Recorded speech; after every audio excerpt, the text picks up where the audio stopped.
Hi everyone, my name is Treasure Katlowski and this is my presentation on access to healthcare services in rural areas or rural health.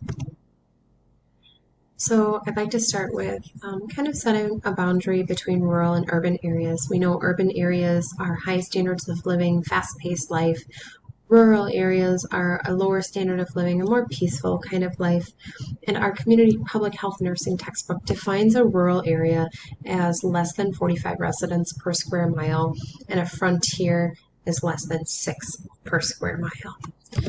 So I focused my presentation on Marquette County, and you can see on the right-hand side there, that little red square, that's Marquette County, central Wisconsin. That's where I was born and raised. That's home for me. And Marquette County, the entire county has a population of 15,574 residents. Just for comparison, Stevens Point, the city of Stevens Point is 26,161. So the entire county of Marquette County has fewer residents in it than Stevens Point. I found that to be a little interesting. 81% of the folks in Marquette County own their own home with an average home value of about $150,000. About 2 to 3 people per household with an average income of $50,000, and 88% or higher graduate high school or go on to get a college degree, but 8.4% of the residents are without health insurance, and that's a little higher than both the statewide and national averages. And I put in here there's a 31-minute commute to just about anywhere you want to go, the nearest doctor's office, grocery store, anything like that. If you want to really get out of the house and do anything, it's about 31 minutes away.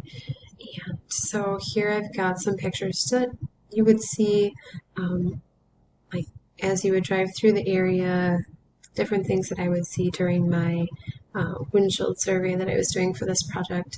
And top left corner represents all the different farms that are in the area. Lots of cornfields, farm fields that go along with all the dairy farms in the area, and so that's why we've got the corn and the cows here. In the upper right hand corner we have a picture of the original Breakbush brothers. They started a chicken processing business that turned into a larger factory in the area, and that's a large source of employment for a lot of residents in the area, along with all the small family farms, and there's a few other small factories in the area as well. Along the bottom, I have a picture here of a pier on the lake, and Marquette County is known as the fishing from shore capital of Wisconsin. There's a lot of really nice areas to do recreational fishing, and so I like to put that picture in here for that. And then on the left-hand bottom corner, we have a picture of the Marquette County Historical Museum. That house is just kind of a general picture of what you see in the area. There's a lot of really old farmhouses here that have been remodeled, refurbished. Some are in kind of rough shape, but for the most part, homes in the area are decently kept. So healthcare disparities for rural areas and for the folks in Marquette County, 10.8% of the people here are under the poverty level, and that's a little bit higher. Wisconsin averages about 10.4%. The national average is 10.5%, so just slightly higher there. And there's no public transportation services. There are services through the Aging and Disability Resource Center, as well as medical transportation management through Medicaid, but there's no taxi, there's no Uber. Like, we're in the middle of nowhere here, folks. So if you don't have your own car, you're not going to get anywhere unless you want to walk or take your bike or something like that, or hitch a ride from someone. And also there's no healthcare providers. In my paper, I had wrote that rural communities face some of the same major healthcare issues as urban areas, with one major additional problem, that there is no doctor. And there's literally 0 doctors. There are no MDs in Marquette County. Prior to COVID, we had 2 mid-level practitioners. One was with Mound View Clinic here in Westfield, and the other was with Aspirus, and that is now Divine Savior Crossroads Clinic over in Oxford. Both very small clinics with kind of basic services, but those were hosted by mid-level practitioners, and last I knew, those practitioners were reallocated to hospitals associated with these clinics to help out with respiratory clinics because of COVID. And so the closest emergency department or urgent care facility would be 30 minutes away with either of these hospitals. There's Gunderson Mound View Hospital in Adams and Aspirus Divine Savior Hospital in Portage. So the impact of this, insurance rates for a lot of folks are unaffordable. So you think about having a higher poverty rate, and now we've got folks that are trying to support or run a small farm, a family farm, a small business. These folks have very high insurance rates because there's fewer people being insured. Or if they do have a decent insurance rate, their deductibles are through the roof, and that alone really deters people from seeking health care. With rural residents, health issues are more prevalent. More often there's disabilities, mental health issues, substance abuse issues, and obesity-related disorders and heart disorders such as hypertension, hyperlipidemia, heart disease. And these things were noticed as I was doing my windshield survey. I would, driving through town, I can see some of the folks that I know, and I know that they struggle with heart disease, diabetes, cancer, depression, anxiety, substance abuse. So those things are prevalent in the area here. As far as emergency services and emergency department, when folks don't have transportation, they use EMS as their transportation to get to the emergency department. So if anyone's got like a scanner page that they follow on social media, I'm sure you can see, someone has an earache or a toothache or a blood sugar problem, or they fell, or, something minor that could be potentially taken care of with a next day appointment at a primary doctor's office. They don't either have access to a doctor because they don't have a doctor, they aren't following medical care, or they don't have transportation, so they call 911 and they end up in the emergency department. And that, I guess I would say, abuse of non-emergent issues really leads to a financial burden to the individual because emergency department visits are not cheap, EMS rides are not cheap, and this really ends up having a downstream trickle effect to the taxpayers who end up having to kind of cover the costs for these issues. So the solution to lack of transportation and high poverty rates that are kind of deterring folks from seeking care is to initially recruit and retain providers.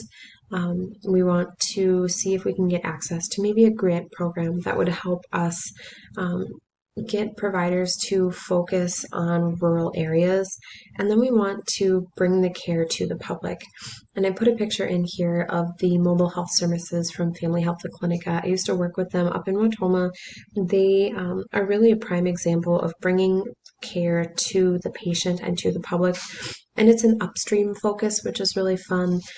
It is addressing medical, mental health, dental, financial, and legal issues all at the same time. So they are providing direct care to the patient, but they're also looking at everything else that goes into that patient's health care and assisting them with it.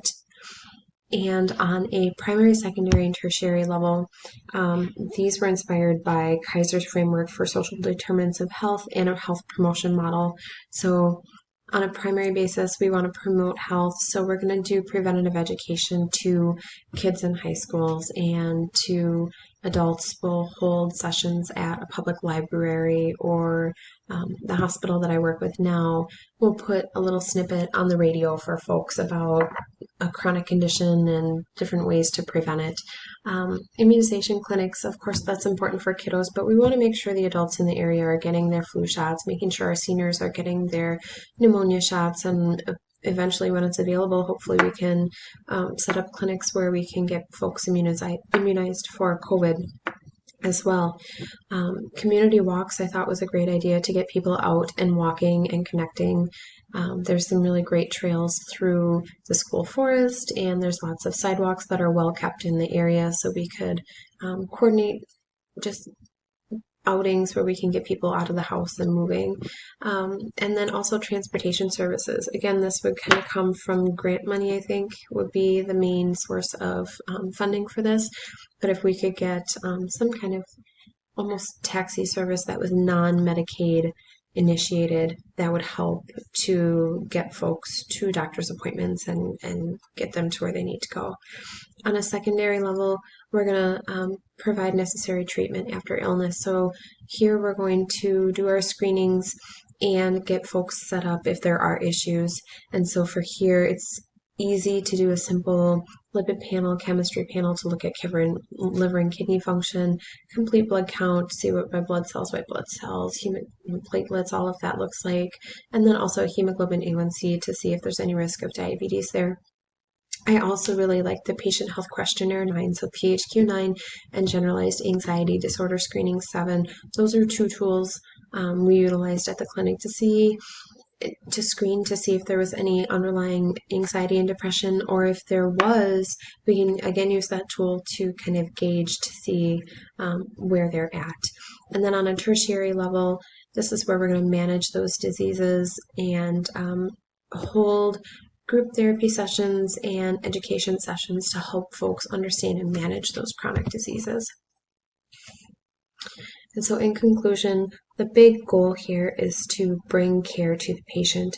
There is a culture of independence within rural communities, and folks don't seek preventative care when transportation is an issue or finances are an issue. So by accessing healthcare services through transportation and bringing care to the patient, we can meet the goal of bringing care to the patient to address social and healthcare disparities, such as lack of transportation and poverty. By bringing care to the patient, the cycle of lack of access is broken, and thus allowing rural residents to receive their care on a primary, secondary, and tertiary level. So thanks for listening, and if anyone's interested, here's my references for the project, and hope everyone has a great night.